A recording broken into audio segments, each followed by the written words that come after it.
Hey everybody, welcome to the Ronline Report. Today's guest is a young man I had on the show back in July before he started the contest season. And now the contest season's over, so let's talk to him again. This is Nicolas Vullioud from Switzerland. How are you, sir? Yes, I'm fine, and you?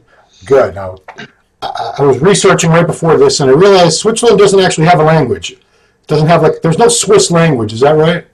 Yeah, we actually, the first language is German, and I would say maybe probably 70% of Switzerland, they talk German, and French is the second one, and Italian is the third one. Because if I heard you speaking English like I am now, to me you have like a French accent. Yeah, because I come from the French part, actually. Okay. So that's my first language. Gotcha. Yeah. Okay. All right, enough about trying to figure out Switzerland. Let's talk about this year. So last year was your first season as a pro, and you only did one show. You did the Charlotte Pro, got third place. A lot of people took notice of you. Why did you only do one show last year? Did you think about maybe doing more than that?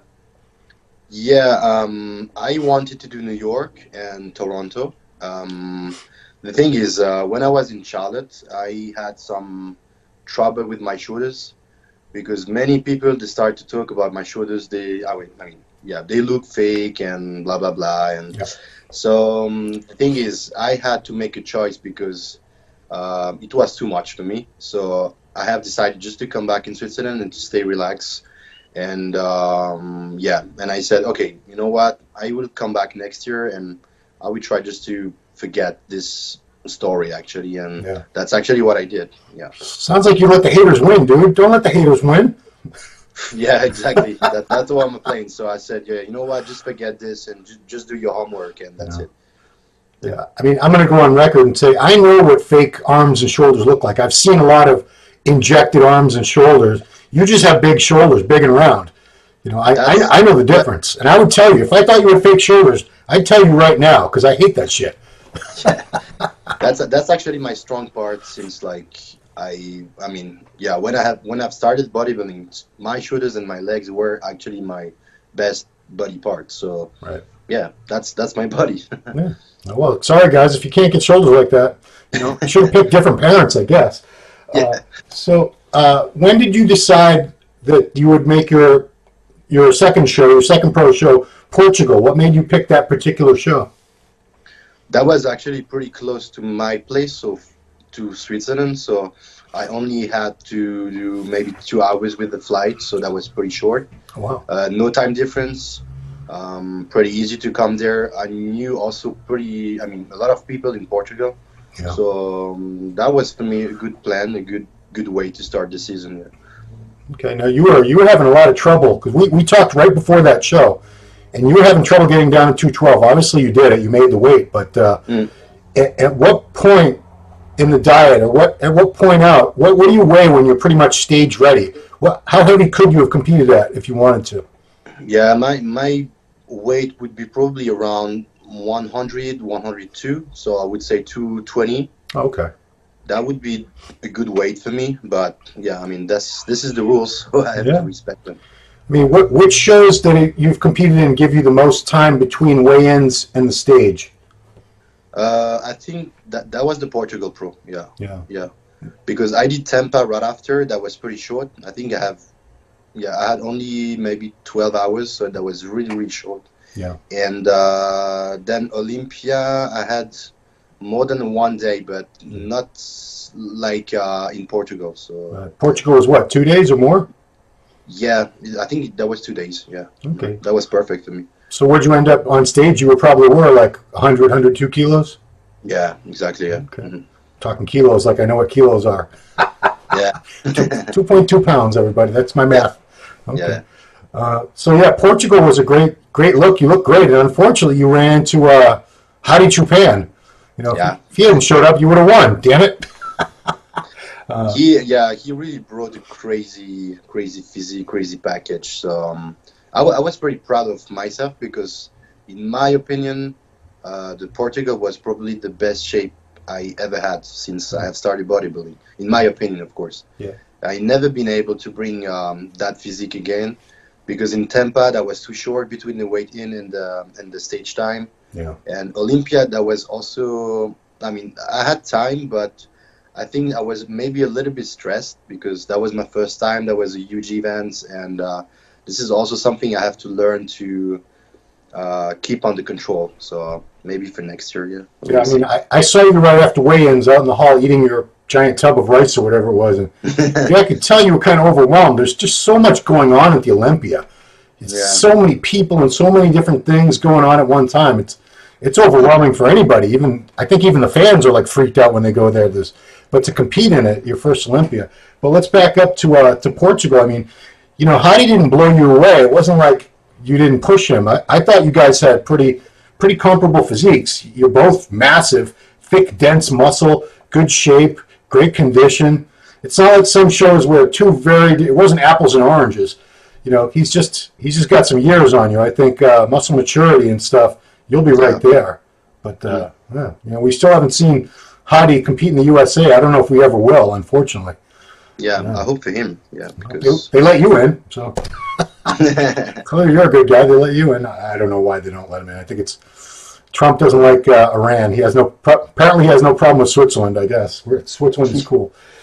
So yeah, you decided, you know, right after that, you were going to hang it up. You weren't going to do any more shows, right? That was going to be it for the year again. Yeah. Exactly. Why would you go to all that prep and look so great? And you know, there's like a show every weekend leading up to Olympia. It was just finances, right? Because you have to pay for everything to get over there. That was financial, yeah. Because to be honest, I didn't have enough money just to travel. So I said, okay, my season is over, and I had the chance to sign a contract with the MHP 1 week or 2 weeks before the Portugal Pro. Yeah. And the boss, Jared Dante, was really, really nice with me. So he said, you know what? We really want you to do the Tampa Pro. That's the last chance. So we're going to push you. We're going to help you. So you have to do it. So then I said, okay, so let's do it. And then I had, I think, 3 weeks or 2 weeks and a half between the Portugal and Tampa. And, yeah, I did it. Yeah. I mean, you competed in July. It was late July, so you must have started prepping like in April or so? Yeah, exactly. Okay, so April, and then you did a show in July. Then Tampa was August, and the Olympia. Yeah. So you were dieting, a little over 7 months? Wow. 7 months about, yeah. That was pretty long, yeah. What's the hardest part? Is it hard once you're in, you know, Portugal, you were perfectly peaked. So what do you do from there, especially when Tampa was, what, 2 weeks later, you said? 3 weeks later? Yeah, 2 weeks and a half, yeah. Yeah. The thing is, in my mind, I was sure I would only do the Portugal, so it's easier when you know exactly the time you have to prep, how many weeks you have to do. For Tampa, that was pretty intense because I was a little bit lost because also Patrick didn't come with me, so that was the first time for me. So I was a little bit lost, a bit stressed, and but yeah, and then, you know, I was thinking about Olympia, and I was like, okay, that's the last chance, and if you win, you can do it. That's the biggest show in the world, so you have to do it, and you have to do everything in your power just to be at the top, and yeah, that's enough for me. If I think about Olympia, that's enough motivation for me. So yeah, and you did it. You won. It was how many? 19 men in the show. It wasn't like it was a small show. It was almost 20 guys up there. Yeah, that was a big show, yeah. You heard a lot of feelings. They didn't expect this guy. You know, one thing I think, if you could, let people know what's like to go all the way from Europe to the USA, or anytime you have to travel that much and you're competing, what goes into it? How much food do you have to bring? What kind of preparation is it versus when you just do a 2-hour flight, or maybe even somewhere you could have driven to or taken a train to? It's got to be a lot harder. Yeah, this is something I always check with my coach, and I always take probably at least 6 meals, my basic meals, and I have to prep 4 or 5 more meals just in case. And so that's pretty intense. That's pretty stressful, actually. That's just for the traveling. That's just to get from Switzerland to US, right? Yeah, usually I had, I think, 2 stops. So I went to London first, and then I did a stop in Charlotte, and then I went to Tampa. So that was very, very, very long. Yeah. Do the customs people give you any trouble about taking food? Never. I never Oh, had really? trouble with that. So yeah, pretty lucky. Wow. Because we can't take liquids. It's liquids they hate. That's the liquids, yeah. So Yeah. the stuff like olive oil, I can't take it with me. So because otherwise it's very. They always do. I mean, they don't like this, but Right. the meals, the basic food, I never had any trouble with that. So. Well, let's back up to the MHP shirt. Gerard, I hope you're watching because I'm going to ask Nicholas, what are your favorite MHP products right now? I like the whey that they have, the new maximum whey. That's for me the best flavor ever, vanilla. So yeah, that's my breakfast every morning. I take it with some oats, and that's it. Yeah. Do you take the dark matter post workout? I use it when I was in Vegas. I use it. Yeah. So now the thing is, we have some because I can't get all the supplements in Europe, so we have to find some different resellers. So we are trying to work on this. So it works, but it takes time just to fix everything, of course. Yeah. So you can't get all the products in Switzerland shipped here? Not all. No, not all the products. Yeah, it's a bit complicated. Yeah. So because that was, I mean, the brand was actually in the U.S. Right. and they were actually doing their business in the U.S. So now I'm actually with them. We're gonna try to find a way just to also do business in Europe. Yeah. Okay. Yeah, because Canada is also kind of tricky getting. We can't get all U.S. supplements aren't available in Canada. They have much stricter rules and guidelines with that stuff. Yeah, we have actually different rules. That's why sometimes it's a bit complicated. Yeah. So Tampa, let's go back to that. This is, it was your third pro show and your first pro win. What did it feel like to finally win a show? That was very special because, as I said, that was my first time with Patrick, and I really insist on this because when I'm with Patrick, it's like if I have no stress. And without Patrick, that was very complicated because of the time difference first, because we have to talk and do the changes. Yeah. And I was actually pretty proud, but I didn't realize it. So I won the show, and then I went straight to Vegas. And then when I was in Vegas, I realized, and I said, okay, man, you're doing the Olympia now, so there's no joke. So, but on the moment, I was really... Yeah, I just did that like if it was my homework, Yeah. And that was actually later. Yeah. Was Patrick upset that he missed being there for you when you won? No, I mean he couldn't come because I took that decision on the last minute, so that was pretty complicated just to say, okay, now we go to Tampa. So that was complicated with the organization. So he wanted to come, of course, but that was a little bit too late to do it. Yeah. Okay. Well, he was in Vegas for the Olympia. I guess that was the big show. It's kind of important for him to be there. Of course, yeah. And he had a whole crew. He had some amateurs in the Amateur Olympia that did very well too. Yeah. What I want to ask, so you had about 5 or 6 weeks between Tampa and the Olympia? I think 6 weeks. Yeah. 6 weeks. Yeah. Mm-hmm. So what do? You're already in contest condition.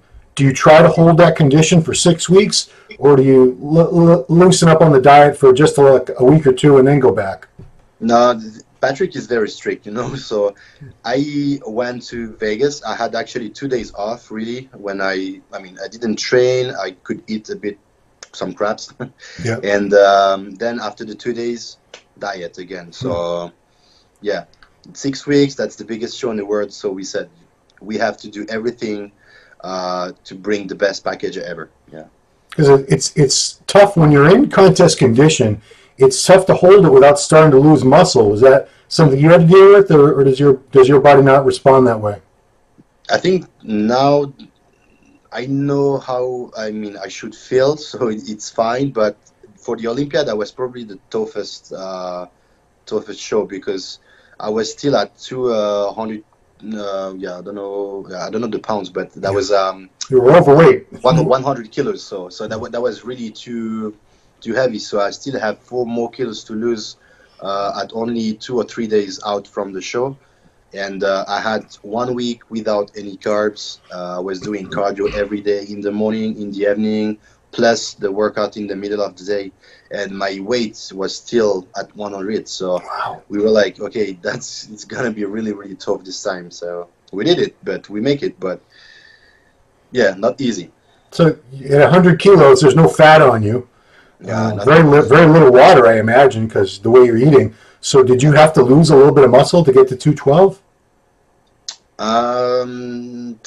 It's hard to say, but I think probably a little bit, yeah. Because if I step on stage at 100 with my full potential, I would be way more, bigger, of course, yeah. Right. So overall, tell me, were you happy with the way you looked at the Olympia? Compare that to like Portugal and Tampa. Compare those three looks for me. How you think you looked at each show? But as I said, the best one for me was the Portugal. Yeah. That was my best look, my best shape. I still can improve my condition, but we have to find the best time when we do the peak, we have to, it's still very complicated because of the weight. So that's still a big problem. But I would say Portugal first, Olympia, and probably Tampa as the last one. That wasn't my best shape. I wasn't really happy with my condition and my shape. So I won, but I was not at 100%. Yeah. Right. You say you can be more conditioned than you were in Portugal, but I mean, your glutes are all striated in. There's no fat anywhere. So where's the extra condition come from? It looks to me like you're about as ripped as you could possibly get.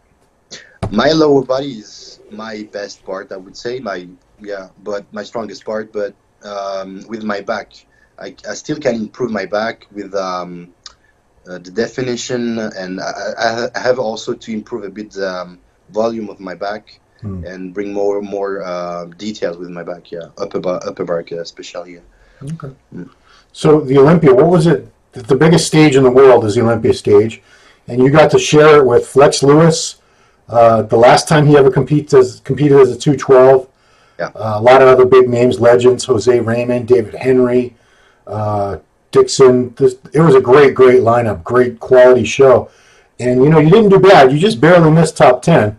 And it's hard to get a look your first time there, but what was it like for you being on the Olympia stage with all the top names in the 212 pretty much in the world, or almost? We missed Hadi, and I don't know what happened to Eduardo Correa. I haven't seen him in a while.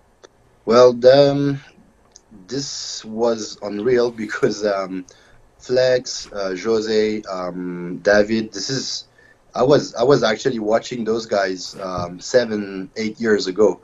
So the fact to be just next to them, I was like, I don't know what the hell I'm doing here. But I was proud. So I just tried to play my cards and show my physique. And I wasn't afraid, but I was actually proud. Because I was, I did 7 years of hard work. And at this moment, I could say, okay, it paid off, really. Yeah. Because I remember, I think it was right after Portugal, you talked about you weren't going to do 212 anymore.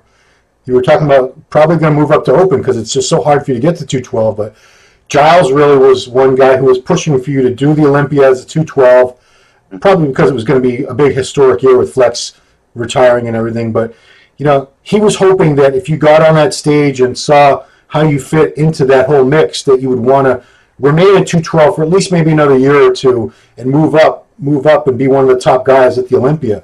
Did that happen? Is that where your head's at now? The thing is, if you just take a guy and you check his physique, sometimes the guy can look amazing. But when you put him just next to the other guys, sometimes it's very different. And the fact to be very short, even if I have a good physique, a good overall package, I would look probably small next to the big guys. So I think for now, I really have to try to be more competitive with the 212. And the fact, I was at the 11th place, so it's not, I can do better. Yeah. So if I do that result in the 212, I think in the open, it's too hard for now. So except the guy like William or Lee Priest in the past, those guys were really competitive with the big guys. But today it's really hard. The level is so tough. So I want to invest my time with the 212 for now and for next year as well. Yeah. And then maybe in 3 or 4 years we will see, and maybe I can try maybe one show with the Open just to see. Right. But yeah, for now I'm gonna stay with the 212. I mean, it would make sense if you do. I'm just throwing this out here, Patrick. If you're listening, tell me what you think. But maybe if you do the Olympia again next year, I assume you're going to. There's a few shows right after that in Europe in the month after. Wouldn't be that hard for you to sneak into one of those as an Open. I don't know, Prague, Romania, Spain, something. There's got to be something in the week or two right after Olympia where it wouldn't be that inconvenient for you, you know? Yeah, we can try. We will see. We will see. And But I really want to try with the 212 for now, and stay focused on this division, especially that now Flex won't be there next year. Right. Jose won't be there, so it's going to be pretty open for the 212. So well, you just moved up 2 spots right there. Yeah, but you know, we never know what's going to happen. So that's true. Yeah. But I mean, at the Olympia, let's give you some credit. You beat some good guys. Zane Watson, who had won Toronto Pro earlier this year. Charles Dixon, he's won a couple shows recently, and Samir Trudy, I think Samir's really good. He's another one of you young guys I think is going to be going up. You know, I try to figure out in the next couple of years who's going to be moving up, and you and a few other guys. I see you taking because these guys are getting old. A lot of the guys are getting older. You know, guys like Dave Henry still look good now, and Jose, these guys, you're human. You're not going to look great forever. Eventually, it's going to be time to walk away, and the young guys come up and take the spots, and that's you. That's you and a few other guys. You're going to be the future of 212. Can't forget Derek. Derek's good, really good, and he's a young kid too. Did you end up staying in USA for a while after Olympia? It looked like you hung around for a while. I stayed actually for 3 months. Oh, wow. Yeah, because I went to Florida, then I went straight to Vegas. So I spent 7 weeks in the US. Wow. Yeah, and after the Olympia, I stayed maybe 4 days, and then I came back. Okay. So, yeah. So you were in the USA from Florida all the way to the Olympia, basically. Yeah, exactly. Okay. Yeah. What were you doing that whole time? I prepped. Training and eating. Went to the gym, yeah. Now, I was actually with one of my best friends, Mark Anthony. Yeah. He lives in Vegas, so I stayed with him. So he was really nice and cool with me. So he helped me for the prep for the 6 last week. So that was, for me, better. I mean, I really wanted to stay in Vegas just to to get my habits there. Yeah. And, yeah, that was a nice experience, yeah. Cool. What gym did you guys train at that whole time for prep? We went to the LVIC, EOS also. Okay. That's a small gym, and then the Athletic City Club of Hide. Yeah. Are you thinking about moving to Vegas? Maybe. I wish, but that's actually very complicated, and I thought about it, and I think for my personal balance, I need to be in Switzerland and also in the US. So I need both. So that's why I like traveling for 2 or 3 months and then to come back and then going again in the US. So I think that's actually what I'm going to do for the next year, the next season. Yeah, I mean, it worked out pretty well this year, seems like. Yeah, exactly. Okay. So what's the plan for next year? First of all, you looked at your physique. What are the things you want to work on the most? What improvements do you want to show next time we see you on stage? As I said, the back. I really have to improve my back, definition and details, and the mass also. That's probably my main focus. And Patrick and I, we want also to improve my legs, the quadriceps, especially with the front poses, just to get something more. I mean, with the X-frame shape, you know. Yeah. And yeah, that's the main points for the next season. So we would like to start the prep before the end of this year for the New York Pro, and that's the first idea. Nothing is fixed at 100%, right? Because I didn't know exactly all the show in Europe, so I have to see. Yeah. But I really want to try the New York Pro. Yeah. So that's not so late. You don't need to start prepping yet for a while. Yeah, now. But I just have to bring back some mass because I lost some muscle now since the Olympia. So I need probably 1 or 2 months just to get back on track, and then doing the diet probably around February. Yeah. Well, you needed a break. I mean, you did those 3 shows. You prepping for a huge part of this year. So your body needed a little break to get back. Yeah. So we're looking at maybe New York Pro to qualify there for the Olympia. And that'd be your 2 shows, and then maybe 1 show after the Olympia, try an open show in Europe, maybe, huh? Yeah. Okay, that's it. That's what you got to do. Huh? Just do that. Do those 3 things. We'll be good. Yeah. Cool, man. Anything else going on? Any other projects you got planned for next year? What else do you have in store for us? I really want to go a little bit further with my collaboration with MHP. So I'm gonna try to stay maybe a little bit much more time in the US just for MHP, just for the photo shoot, doing some business with the brand. I will probably go in the US before New York just to see to see MHP and to see the boss and doing some pictures with him. So yeah, that's actually my main focus, and I will probably also develop a little bit more my online coaching because I wasn't doing it before. It takes time, so I really have to fix everything also in Switzerland before doing any type of coaching. Yeah. And that's my plans for the next season. That's a good plan. I mean, if you're there with MHP, like I think in New York, they make really cool videos. I saw a good one with Victor Martinez and Chris Bumstead training arms together. Yeah, they could get you together with a classic guy or something. They could come up with something interesting that people would want to watch. That video is done very well. I mean, we've had more views on that than almost any video in the last year. So yeah, let's Gerard, get this guy in some cool videos when he comes out to check out the facilities. So all right, man. What is your social media so people can follow you? That's actually my first name and last name, so Nicolas Vullioud together. Yeah. I use actually only Instagram, so I'm not really on Facebook anymore. Nobody is. Nobody. But yeah, on Instagram, so Nicolas Vullioud together. Yeah. Okay, cool. Well, it's been great catching up with you, Nicolas. Congratulations. You had a great year. It's good. It's good watching the young talent rise up the ranks. It's interesting. That's what makes a sport. You know, a couple of years ago, I had never heard of you. No idea who's this guy. And last year, I kind of like, oh, this guy's pretty good in Charlotte. And now, yeah, I see you're going to be one of the big names in 212 division in the years to come.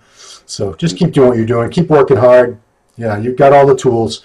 Got a great attitude. Great coach in Patrick Tour. You got Gerard Dente and MHP behind you. I think you're going to be okay. Yeah. Yeah. So thank you. Appreciate it. All right. Well, everybody, thanks for watching the Ronline Report with Nicolas Vullioud. Follow him on his Instagram, which is his name, Nicolas Vullioud. The spelling is here on the screen because it's hard to spell for us people here, but you can find it. And thanks for watching. We'll see you next time.